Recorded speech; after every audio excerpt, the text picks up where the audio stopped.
السلام علیکم ورحمۃ اللہ وبرکاتہ۔ آج ہم روانہ ہو رہے ہیں طائف کی طرف۔ طائف کا سفر ہے، ہمارے ساتھ رہیے گا۔ یہ ہیں جناب حاجی طارق صاحب۔ مکہ المکرمہ کی یہ گلیاں، یہ شارع ہجرہ ہے۔ سرکار دو عالم صلی اللہ تعالیٰ علیہ وبارک وسلم نے ہجرت مدینہ کے وقت اس راستے سے سفر فرمایا، مکہ المکرمہ سے مدینہ المنورہ کی جانب۔ کی گلیوں میں کتنی رونقیں ہیں، رمضان کا مہینہ ہے اور برکتیں سمیٹ رہے ہیں ماشاءاللہ۔ یہ محمد افضل صاحب بہت ہی پیاری شخصیت، اور ہمارے ساتھ یہ طائف کی جانب رواں ہیں، اور آج ہم نے طائف کی زیارت کرنی ہے، جہاں سے نبی پاک صلی اللہ تعالیٰ علیہ وبارک وسلم نے احرام باندھا تھا۔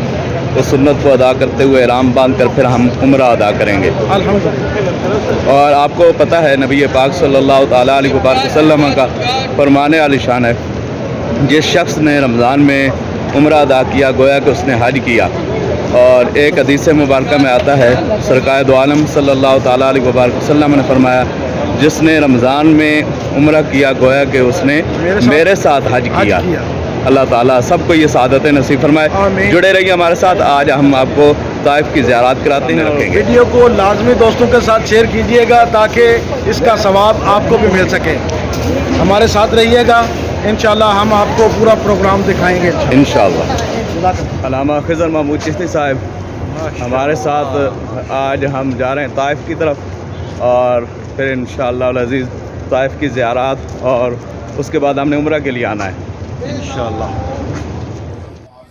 یہ پیدل چلنے کا راستہ ہے، اور علامہ خضر محمود چشتی صاحب پہلے ہی یہاں پہ تشریف فرما ہو چکے ہیں، اور یہاں سے باہر نکل کر ہم نے بس میں سوار ہونا ہے۔ یہ مس فلا کبری ہے، اور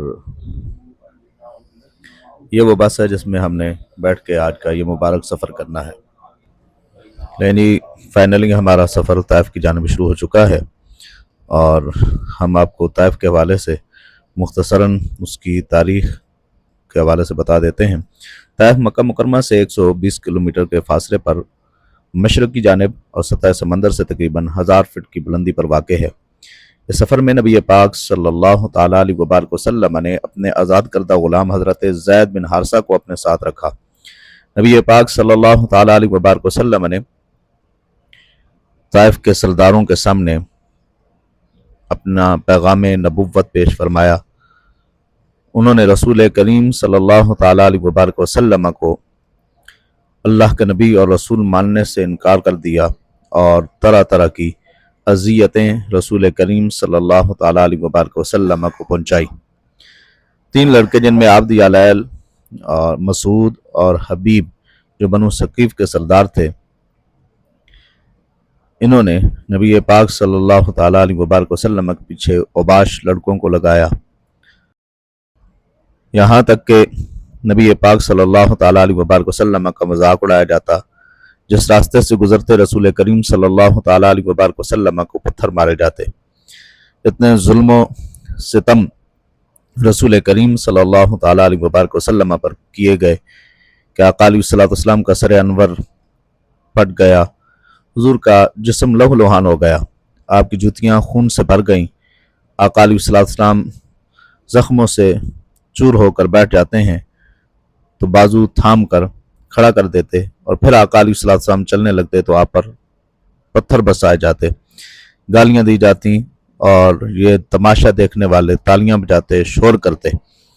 حضرت زید بن حارثہ نبی پاک صلی اللہ تعالیٰ علیہ وبارک وسلم کے سامنے آ کر ڈھال بن جاتے اور نبی پاک صلی اللہ تعالیٰ علیہ وبارک وسلم کا دفاع فرماتے۔ نبی کریم صلی اللہ تعالیٰ علیہ وبارک وسلم نے ایک باغ کے اندر آرام فرمایا، ساتھ حضرت زید بن حارثہ تھے۔ وہاں پہ عداس نامی ایک شخص رسول کریم صلی اللہ تعالیٰ علیہ وبارک وسلم کے دست حق پرست پر اسلام قبول کرتا ہے۔ حضور علیہ السلام کے لیے کچھ انگور لے کر آیا اور آقا علیہ السلام کے سامنے رکھ دیے۔ حضور علیہ السلام نے بسم اللہ الرحمن الرحیم پڑھ کے انگور کھانے شروع کیے تو عداس حضور علیہ السلام کی صورت کو حیرت کے ساتھ دیکھنے لگا۔ تو آقا علیہ السلام نے فرمایا، تم کہاں سے ہو؟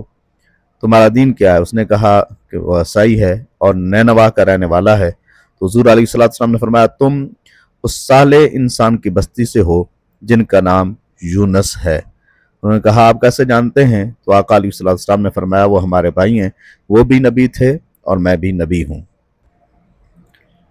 طائف کے رہنے والوں نے جب نبی پاک صلی اللہ تعالیٰ علیہ وبارک وسلم کو طرح طرح کی اذیتیں دیں تو آقا علیہ الصلوۃ والسلام نے عفو و درگزر سے کام لیا، اور آقا علیہ الصلوۃ والسلام کے سامنے فرشتہ حاضر ہوا، جبریل امین حاضر ہوئے، عرض کہ یا رسول اللہ اگر آپ حکم دیں تو یہ پہاڑ ان کے اوپر انڈیل دیے جائیں۔ آقا علیہ الصلوۃ والسلام نے فرمایا نہیں، ہو سکتا ہے ان کی نسلوں میں سے کوئی صاحب ایمان نکل آئے۔ تو یہ وہ طائف ہے، اور سامنے آپ دیکھ رہے ہیں باب حضرت عبداللہ ابن عباس رضی اللہ تعالی عنہما۔ جی تو ہم فائنلی پہنچ چکے ہیں اس وقت طائف میں، اور یہ میرے پیچھے جو جگہ نظر آ رہی ہے اس کے حوالے سے بتایا جاتا ہے یہ وہ جگہ ہے جہاں سرکار دو عالم صلی اللہ تعالیٰ علیہ وبارک وسلم کو طائف کے اوباشوں نے پتھر مار کے لہو لہان کیا، اور نبی پاک صلی اللہ تعالیٰ علیہ وبارک وسلم کے قدمین شریفین وہ بھی لہو لہان ہو گئے۔ یہ وہ جگہ ہے۔ اور آپ یہ طائف کا بازار ہے، اسرار الحق بھائی اور علامہ ثاقب نصیروی صاحب اور ہم قافلے کے ساتھ جا رہے ہیں حضرت عبداللہ ابن عباس رضی اللہ تعالیٰ عنہ کے لائبریری اور مسجد کا دیدار کرنے، اور یہاں 7 شہداء کے مزارات ہیں۔ یہ جو 4 دیواری ہے اس 4 دیواری کے اندر شہداء کے مزارات ہیں۔ سالار قافلہ جناب حضرت علامہ مولانا صاحبزادہ خضر محمود چشتی صاحب قافلے کے شرکاء کو گائیڈ کر رہے ہیں۔ مکتبہ حضرت عبداللہ ابن عباس رضی اللہ تعالیٰ عنہما اور آپ کی رہائش کی جگہ، یہ طائف کا بازار ہے، اور سامنے یہ مسجد حضرت عبداللہ ابن عباس رضی اللہ تعالیٰ عنہ، اب نیاز بھائی اور ان کے ساتھ حاجی طارق صاحب۔ جی جناب، یہ مسجد حضرت عبداللہ ابن عباس رضی اللہ تعالیٰ عنہما ہے، اس کا ہم آپ کو اندر سے وزٹ بھی کرائیں گے۔ اور یہ سامنے جو جگہ ہے یہ جگہ حضرت عبداللہ ابن عباس رضی اللہ تعالیٰ عنہما کے ساتھ منسوب ہے کہ یہاں آپ کا کاشانہ مبارک ہوا کرتا تھا، یعنی کہ آپ کا مبارک گھر اس جگہ پہ ہوا کرتا تھا۔ حضرت عبداللہ ابن عباس یہاں پر جلوہ کر رہے، اور اس کے ساتھ ہی آپ آگے دیکھیں گے تو مکتبہ حضرت عبداللہ ابن عباس رضی اللہ تعالیٰ عنہما وہ بنا ہوا ہے۔ اور یہ سامنے جو 4 دیواری ہے اس کے حوالے سے یہ کہا جاتا ہے کہ نبی پاک صلی اللہ تعالیٰ علیہ وآلہ وسلم جس وقت حوازن اور ثقیف ان کے ساتھ جس وقت غزوہ کے لیے تشریف لے آئے، اور یہاں پر جو حضور علیہ السلام کے ساتھ آپ کے ساتھی صحابہ کرام رضوان اللہ تعالیٰ علیہ مجمعین شہید ہوئے، ان کے مزارات پر انوار ہیں، اللہ ان کے درجات میں بلندیاں عطا فرمائے۔ بسم اللہ الرحمن الرحیم۔ آج ہم طائف میں موجود ہیں، اور یہ مسجد سیدنا عبداللہ ابن عباس رضی اللہ تعالیٰ عنہ ان کے نام کے ساتھ یہ منسوب ہے، اور یہی آپ رہائش پذیر ہوئے۔ باہر آپ 4 دیواری دیکھ سکتے ہیں، یہاں آپ کا مزار اقدس بھی ہے، اور یہی وہ صحابہ جو طائف کی غزوہ کے اندر شہید ہوئے ان کے مزارات بھی موجود ہیں۔ اور یہ مسجد، لائبریری، مکتبہ، یہ بہت قدیمی لائبریری یہاں موجود ہے، صدیوں سے جو موجود ہے۔ الرحمن الرحیم۔ جیسا کہ آپ کو معلوم ہے کہ آج ہم سفر طائف پر روانہ ہوئے تھے، اور ابھی ہم مسجد عبداللہ ابن عباس رضی اللہ عنہما یہاں پہنچ چکے ہیں، اور یہ انتہائی خوبصورت مسجد ہے۔ یہاں کے لوگ بھی بڑے نفیس الطبع ہیں، اور یہ دیکھنے کہ یہاں کے جو پلرز ہیں یہ شمار میں نہیں آ سکتے۔ اور ابھی ہمیں ایک یہاں کے لوکل مقیمی نے ہمیں کھجوروں کا یہ تحفہ دیا ہے، اور ٹشو میں رکھ کر یہ ہے نفیس الطبع لوگ۔ یہاں کا ماحول بہت خوبصورت ہے، اور آب و ہوا بہت اچھی ہے، لیکن وہ حسد والا معاملہ اپنی جگہ باقی ہے۔ محترم سامعین و ناظرین، آپ نے دیکھا اور سنا یہ مسجد سیدنا حضرت عبداللہ ابن عباس رضی اللہ تعالیٰ عنہما آپ کے ساتھ منسوب ہے۔ آپ سید المفسرین کا لقب پاتے ہیں۔ نبی پاک صلی اللہ تعالیٰ علیہ وبارک وسلم کا ادب بجا لانے کی وجہ سے حضور علیہ السلام نے دعا دی، اللہم فقہ القرآن، کہ مولا عبداللہ ابن عباس کو قرآن کی سمجھ عطا فرما۔